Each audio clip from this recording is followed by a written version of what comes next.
بسم اللہ الرحمن الرحیم۔ Facebook, YouTube, Twitter, WhatsApp, Google, TikTok اور دیگر موبائل ایپس استعمال کرنے کا شرعی حکم۔ Mobile apps Facebook, YouTube, Google, WhatsApp اور دیگر ایپس استعمال کرنے کا شرعی حکم کیا ہے؟ سوشل میڈیا میں ان ایپس کا استعمال درست بھی کیا جاتا ہے اور غلط بھی۔ اگر ان ایپس کو غلط استعمال کیا جائے، مثلاً اس پر میوزک سنی جائے، خواتین کو دیکھا جائے، فلم، ڈرامہ وغیرہ دیکھا جائے یا اور کسی غلط مقصد کے لیے استعمال کیا جائے تو ان کا استعمال کرنا درست نہیں ہوگا۔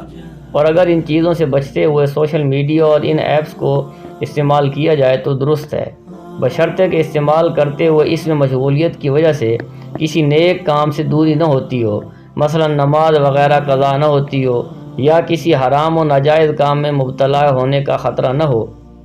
اور اگر جائز استعمال کرتے ہوئے کسی نیک کام سے دوری ہوتی ہو، مثلاً نماز وغیرہ قضا ہوتی ہو یا کسی حرام و ناجائز کام میں مبتلا ہونے کا خطرہ ہو تو پھر بھی ان کا استعمال درست نہیں ہوگا۔ خواتین کے لیے سوشل میڈیا استعمال کرنے کا حکم یہ ہے کہ سوشل میڈیا کا استعمال جائز ہے۔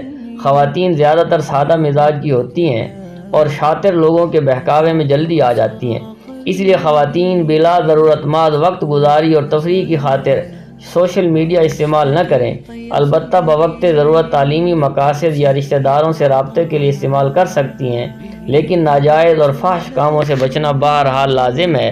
آخر میں اتنا کہنا ضروری ہے کہ سوشل میڈیا کے نقصانات اس کے فائدوں سے زیادہ ہیں۔ عام طور پر استعمال کرنے والے کا ناجائز چیزوں سے بچنا مشکل ہو جاتا ہے، اس لیے استعمال کرنے والے کو چاہیے کہ استعمال کے وقت شرعی حدود کا لحاظ کرتے ہوئے مثبت صحیح استعمال کرے۔ کوشش کی جائے کہ سوشل میڈیا کو دینی مقاصد کے لیے استعمال کیا جائے، جیسا کہ الحمدللہ ہمارا یہ دینی مسائل کا گروپ ہے، اسی طرح دیگر نیک کاموں کے لیے استعمال کیا جائے۔